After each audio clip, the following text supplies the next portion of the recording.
Los verdaderos monstruos no habitan en la naturaleza, habitan en la mente humana. Esta frase de William Golding, autor de El Señor de las Moscas, nos enfrenta a una verdad inquietante sobre nuestra especie.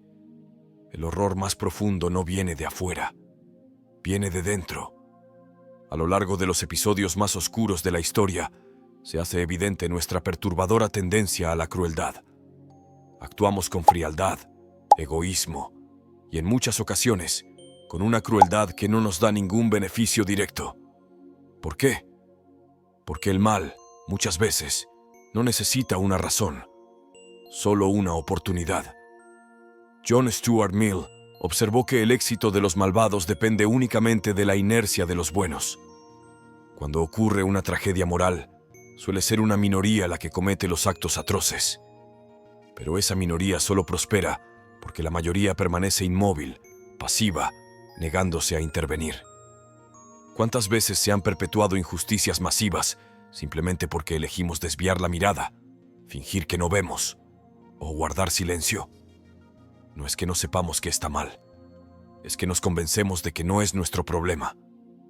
Tolstói sugiere que la mayoría de nosotros tiene una comprensión básica sobre lo correcto y lo incorrecto.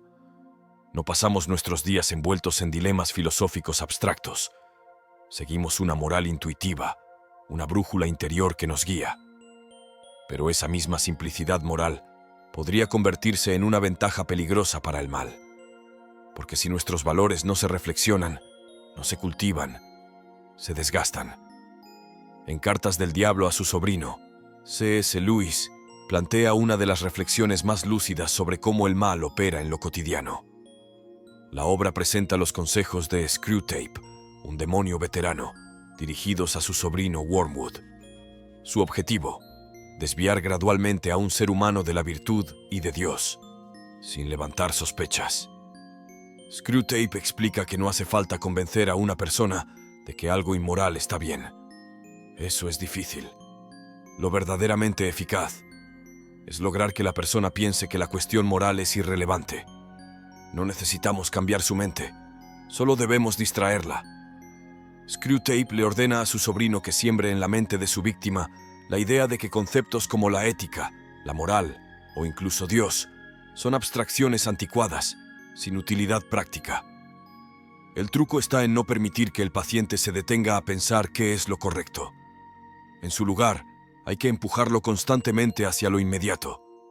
Lo que comerá hoy, lo que tiene pendiente, los problemas pequeños de cada día. Así, su mente se irá alejando, sin darse cuenta, de las preguntas esenciales y hundiéndose en las distracciones triviales. La estrategia de Screwtape se basa en crear apatía, una indiferencia silenciosa hacia los valores. Porque aunque el ser humano afirme que tiene principios, si estos están completamente desconectados de sus acciones, es como si no existieran. La intención del demonio no es que el hombre renuncie abiertamente a la moral, sino que se distraiga de ella, una y otra vez. Especialmente cuando mantener esos valores se vuelve incómodo, impopular o costoso. El razonamiento es simple. Cuando lo correcto pierde importancia, otras prioridades toman su lugar. Y eso es fácil de lograr. Porque, como dice Screwtape, los humanos rara vez se apasionan por sistemas de valores rígidos. Y esta afirmación, aunque incómoda, nos resuena. Muchos nos consideramos personas con principios, pero todos podemos recordar momentos en los que fallamos. No por maldad, sino porque estábamos distraídos, agotados o emocionalmente confundidos. C.S. Lewis, al hablar de la relación entre el ser humano y Dios en medio de un mundo lleno de distracciones materiales, toca una verdad universal. Cuando no cuidamos nuestros principios, se vuelven abstractos, lejanos, y terminamos tratándolos como lujos que no podemos permitirnos en medio del caos cotidiano. Incluso quien no cree en Dios puede sentirse desgarrado por dentro al violar sus propios valores, porque la conciencia no necesita religión para hacerte sentir que te estás convirtiendo en alguien que ya no reconoces. Aunque el cristianismo da gran importancia al libre albedrío, Lewis nos recuerda que el entorno puede moldear nuestra mente y llevarnos lentamente hacia la perdición. Screwtape observa desde el principio que su paciente pasa mucho tiempo con un amigo materialista. Luego, los demonios se encargan de acercarlo a un grupo de pensadores sofisticados. Personas que se ven a sí mismas como intelectuales, modernos, por encima de la moral. El paciente quiere encajar, quiere gustarles, y para hacerlo, empieza a adoptar sus opiniones. Incluso cuando esas opiniones son moralmente cuestionables, él las repite o suaviza su postura, en lugar de oponerse. El objetivo final de Screwtape es dividirlo, fragmentar su alma, hacer que pueda rezar en la iglesia y verse como un buen cristiano, mientras desprecia esos mismos principios cuando se sienta a cenar con su nuevo grupo social. Esa disonancia entre lo que dice creer y lo que realmente hace crea una hipocresía interna, extremadamente útil para los demonios. Poco a poco, el paciente se va alejando de sus valores, empieza a actuar según lo que le conviene en cada momento, y lo más peligroso es que no se da cuenta. Cree que sigue siendo el mismo, hasta que un día, sin saber cómo, ya no distingue lo correcto de lo incorrecto, solo sabe lo que le es útil. Y como muchas veces es más útil ser cruel que bondadoso, Screwtape ya no necesita hacer nada. El paciente ha cruzado el umbral, y la brutalidad moral ya no le parece brutal, solo práctica.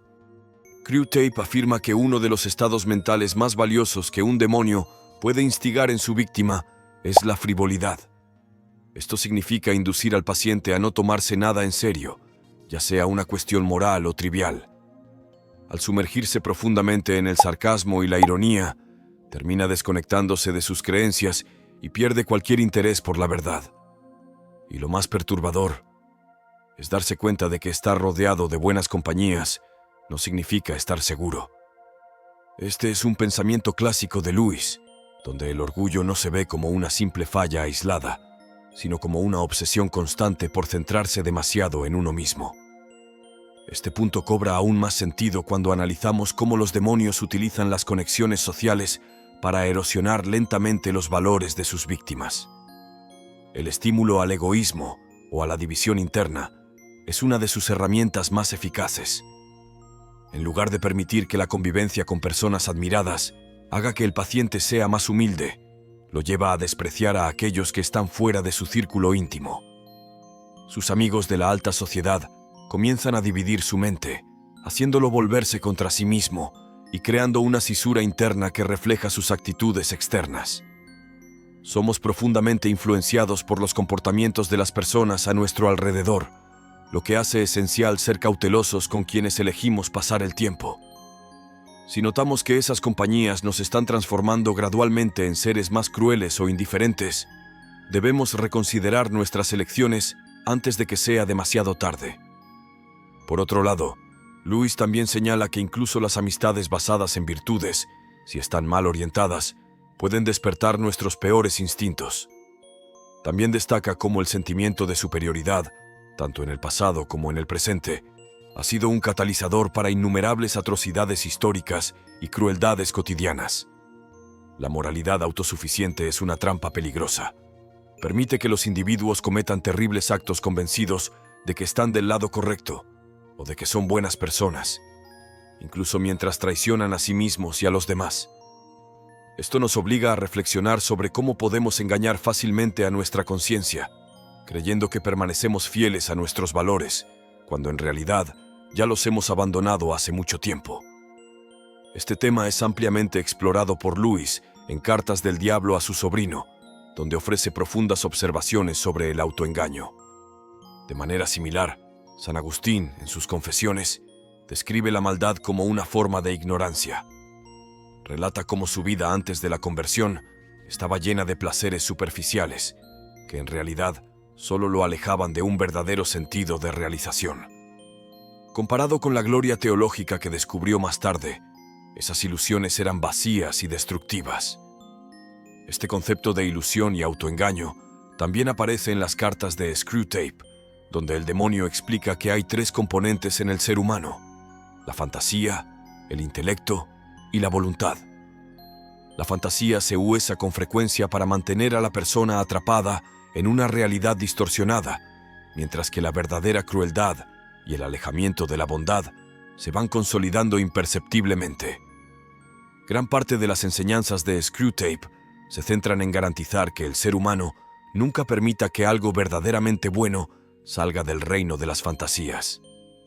Mientras tanto, el egoísmo, la mezquindad y la falta de bondad deben dominar sus acciones.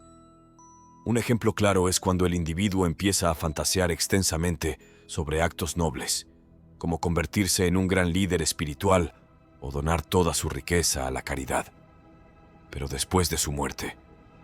Sin embargo, estas fantasías siempre deben estar en un futuro lejano y preferiblemente fuera de su alcance, aunque lo suficientemente seductoras como para capturar su imaginación, casi como si ya fueran reales. El problema con estas fantasías es que, cuanto más detalladas son, más pueden parecer una realidad ya conquistada. Mientras tanto, en la vida práctica, la persona es llevada al mal humor, a la irritabilidad y al resentimiento.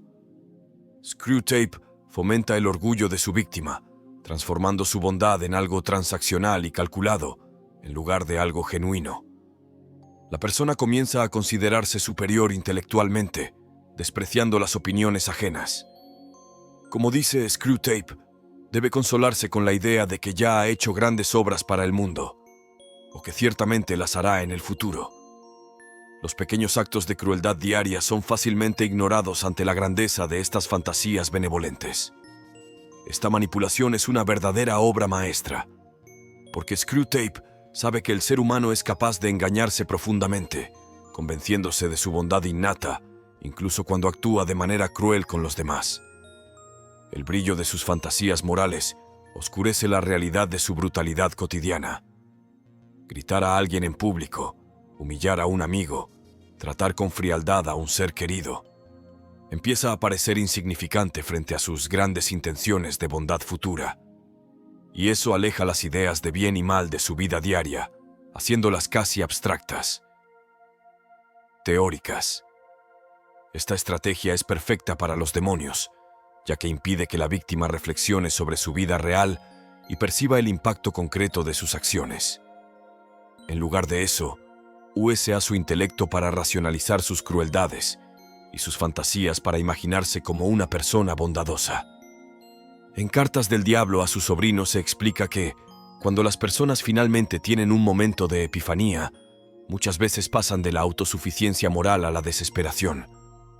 Después de tanto tiempo creyendo que eran buenas personas, al darse cuenta de la verdad, pueden lanzarse al extremo opuesto. Sigmund Freud, por ejemplo, exploró cómo los conflictos internos y los deseos reprimidos pueden derivar en comportamientos profundamente destructivos.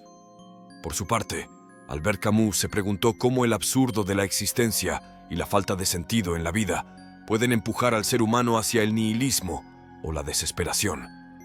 Sin embargo, C.S. Lewis, en Cartas del Diablo a su sobrino, dirige su mirada hacia algo mucho más silencioso, pero igual de corrosivo: el mal cotidiano, ese que se cuela en nuestras vidas sin que nos demos cuenta. No le preocupan los dilemas filosóficos grandilocuentes, sino la forma en que todos nosotros, en lo cotidiano, podemos caer en la maldad más profunda con una sonrisa en el rostro. En uno de los pasajes más inquietantes, Screwtape afirma que al infierno no le importa si un alma se pierde por pecados atroces o por una larga cadena de pequeñas crueldades. El resultado final es el mismo. Lewis nos obliga así a mirar con brutal honestidad nuestros actos más mínimos. ¿Somos tan buenos como creemos? ¿O simplemente nos hemos acostumbrado a disfrazar nuestras pequeñas maldades con justificaciones nobles? Muchas veces, nuestra supuesta bondad no es más que un concepto abstracto que usamos para no enfrentarnos a lo que realmente somos. Aún así, la última carta que Screwtape escribe a Wormwood cambia radicalmente de tono. Está llena de rabia, frustración, derrota. Su víctima ha escapado. Ha sido alcanzada por la gracia de Dios y ahora está fuera de su alcance. Ninguna tentación podrá tocarla. Lewis aprovecha este momento para lanzar su mensaje más potente. La redención es posible, incluso después de toda una vida de autoengaño. Y esta es una lección que puede resonar más allá de la fe religiosa. No importa cuánto hayamos caído, Siempre podemos volver. Siempre podemos cambiar. Reconocer nuestras pequeñas maldades no es agradable, pero es el primer paso, porque el daño que generan no es menor. Destruyen relaciones, marchitan nuestra conciencia y nos transforman lentamente en lo que juramos nunca ser. Lo más impactante es que el hombre salvado por la gracia no hizo nada espectacular. No fundó una organización, no predicó a multitudes. Solo intentó ser bueno un día más. Oró. Se esforzó por actuar con amabilidad. Y en esa sencillez está el verdadero heroísmo, la santidad cotidiana, la bondad anónima, los gestos humildes que pueden cambiar el mundo sin que nadie se entere. Lewis nos recuerda que así como el camino al infierno se construye con pequeños pecados, el camino al cielo se pavimenta con pequeñas virtudes. El hombre que da su billete de metro a un desconocido, la mujer que sonríe al que está solo, el joven que decide no burlarse, aunque todos lo hagan. Son esos actos los que nos salvan, son esas decisiones las que nos definen. Aunque Dios es el centro en la visión de Lewis, hay una reflexión más profunda que trasciende lo religioso. La verdadera resistencia al mal nace de la responsabilidad personal. Todos llevamos dentro el potencial para el bien y para el mal. Somos contradicciones vivientes. Podemos amar con intensidad y también herir sin darnos cuenta. Y la elección entre estos extremos no ocurre una vez, sino cada día, en cada decisión pequeña, en cada impulso reprimido, en cada acto de bondad silenciosa. Como diría Carl Jung, el poder viene de reconocer esa dualidad dentro de nosotros. Al hacerlo, tomamos control, elegimos con intención. Dejamos de ser arrastrados por las circunstancias o las voces del entorno. Ya no somos simplemente uno más entre la multitud. Nos convertimos en autores de nuestro propio destino. La línea entre el bien y el mal no es un concepto lejano ni filosófico. Está en tu próximo gesto, en tu próxima palabra, en cómo tratas al que no te puede ofrecer nada. Y eso cambia todo. Porque cuando despiertas a esa conciencia, ya no puedes volver a mirar el mundo con los mismos ojos. No se trata de evitar el mal como si fuera un enemigo externo. Se trata de elegir activamente el bien. No en grandes batallas heroicas, sino en los campos más comunes de la vida diaria. Cada vez que decides hacer lo correcto, aunque nadie te vea. Cada vez que resistes el cinismo, el desprecio o el ego. Estás ganando una guerra invisible. Estás luchando contra fuerzas que quieren convertirte en algo que no eres. No es una lucha fácil, pero es esencial. A lo largo de Cartas del Diablo a su sobrino, Lewis nos muestra cómo muchas personas se engañan creyendo actuar por amor, cuando en realidad están buscando controlar, manipular, brillar. Pero también nos muestra que la verdadera preocupación por el otro, el amor sincero, no nace del deseo de perfección, sino de la humildad. De saber que todos caemos, que todos estamos rotos, pero también que todos podemos elegir cada día reconstruirnos. Si crees en Dios, quizás esta lucha tenga un premio eterno, pero incluso si no lo haces, esta búsqueda sigue siendo invaluable, porque llena tu vida de sentido, de paz, de dirección. Nos recuerda que no estamos condenados a repetir nuestras sombras, que la bondad, aunque parezca pequeña, es una forma de resistencia sagrada, una que transforma, una que salva. Y ahora te pregunto, ¿realmente eres tan bueno como crees? Tal vez no hacen falta grandes actos de maldad para perdernos, ni gestos heroicos para salvarnos. Tal vez todo depende de las decisiones pequeñas que tomas cada día. Si este video te hizo pensar, déjame tu opinión en los comentarios. Quiero leerte.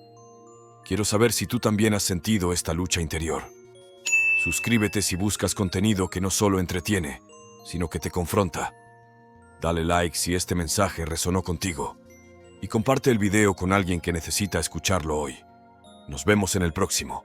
Y recuerda, no subestimes el poder de un pequeño acto de bondad.